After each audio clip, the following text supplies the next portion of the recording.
dans le Rhône, un père de famille, est mis en examen pour viol et agression sexuelle sur 34 enfants. Uniquement des petits garçons âgés de 3 à 9 ans. Raphaël Maillochon, le suspect de 40 ans, profitait des anniversaires et des soirées pyjama de ses propres enfants pour commettre l'innommable. Oui, l'agresseur ciblait essentiellement donc des garçons scolarisés dans la même école que ses deux enfants. Je n'avais que 12 ans quand j'ai vu mon oncle en érection devant moi, avec une machette aiguisée, mon frère. Il n'avait que 12 ans. Charles me laisse à moi, mon grand oncle champion. Hein?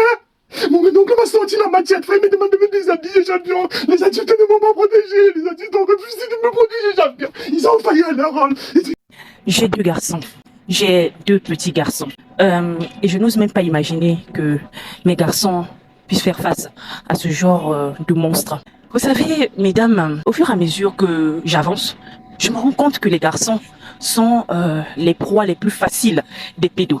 Tout simplement parce que, en général, surtout dans nos sociétés africaines, les parents font plus attention aux filles plutôt qu'aux garçons. Vu que les filles sont catégorisées comme les êtres faibles, comme des êtres qu'il faut absolument protéger.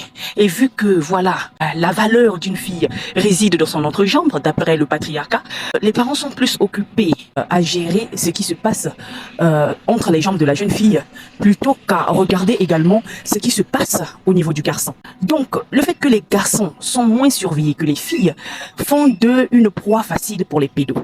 Et la deuxième raison, c'est l'éducation qu'on donne aux garçons, en leur disant que ce sont des hommes qui doivent être forts, qui doivent être puissants, qui n'ont pas le droit de pleurer, que pleurer c'est pour les chouchottes, pleurer c'est pour les filles, et qui n'ont pas le droit de se plaindre, qui doivent régler leurs problèmes. Un petit garçon de 5, 6, 10 ans, 12 ans, quel problème peut-il régler? Il mérite autant d'être protégé que la petite fille. Moi, je suis sûre que si on voit bien, si on observe bien, la plupart des auteurs des pires crimes, des pires agressions, sont en général des hommes qui ont subi des agressions lorsqu'ils étaient des petits garçons. Il faut qu'on arrête avec cette manie de faire taire les émotions des garçons. Donc vous allez voir un petit garçon, 12 ans, 13 ans, il est dehors, il est allé jouer au ballon, il est allé jouer à ceci, il est allé jouer à cela. Et des fois, il subit des choses là-bas. Il n'a pas la capacité de venir parler. Parce que s'il vient parler, vous allez le traiter de faible. Parce que déjà depuis tout petit, vous lui dites que pleurer c'est pour les filles. Alors il subit des saletés. Et il est obligé de garder ça sur lui. Il est obligé de prendre ça sur lui. Il ne peut rien dire, rien faire. Parce que pour lui, d'après l'éducation qu'on lui a donnée, c'est ça être un homme. Il faut être fort. Et même si n'importe qui te fait n'importe quoi, tu n'as pas le droit de parler, tu dois te taire.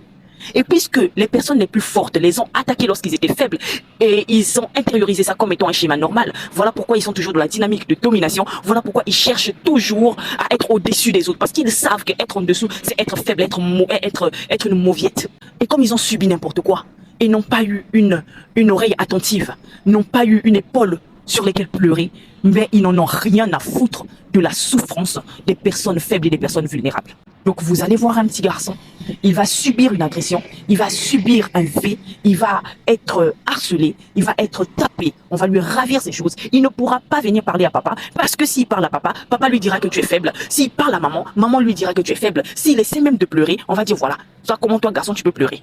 Voilà, vous livrez vos garçons sur un plateau d'argent à des pédophiles. Et je pense qu'il faut arrêter de faire taire les émotions des garçons. Lorsque votre garçon vient pleurer, arrêtez de lui dire que c'est pas normal de pleurer. C'est normal de pleurer. Un garçon est d'abord un être humain. Et un être humain, quand quelque chose lui fait mal, il pleure. C'est un mécanisme normal du corps. Le corps évacue la douleur à travers les pleurs. C'est tout à fait normal qu'un petit garçon pleure. C'est tout à fait normal qu'un homme pleure. C'est normal. Il faut qu'il pleure pour évacuer la douleur. Et lorsqu'il aura évacué la douleur, il saura comment parler. Il saura qu'est-ce qu'il faut faire. Mais lorsque vous les empêchez de pleurer, vous créez des monstres. Heureusement que ces messieurs ont maintenant le courage de parler. Et on encourage les hommes à parler. Extérioriser tout ça pour devenir de meilleures personnes. Et il dit même dans la vidéo, c'est pas les filles, pardonnez-nous, ce n'est pas notre faute. On a vécu des choses. Mais ça fait mal. Ça fait mal. On est là, on se plaint, on s'énerve, on crie. Les hommes sont mauvais, les hommes sont mauvais. Mais ces hommes qui sont mauvais là-haut, qui les a protégés lorsqu'ils étaient des petits garçons? Qui était là pour leur dire c'est normal d'avoir mal, c'est normal de pleurer? Qui était là pour leur apporter le soutien lorsqu'ils étaient tout petits, 5 ans, 6 ans, 7 ans, 8 ans, 9 ans, 10 ans? Qui était là autour d'eux? Je ne pense pas qu'il y avait des gens qui pouvaient écouter ces petits garçons. Ils ont grandi en comptant que sur eux-mêmes et ils ont grandi avec la haine et la rancune. Revoyons-nous, mesdames. Bisous.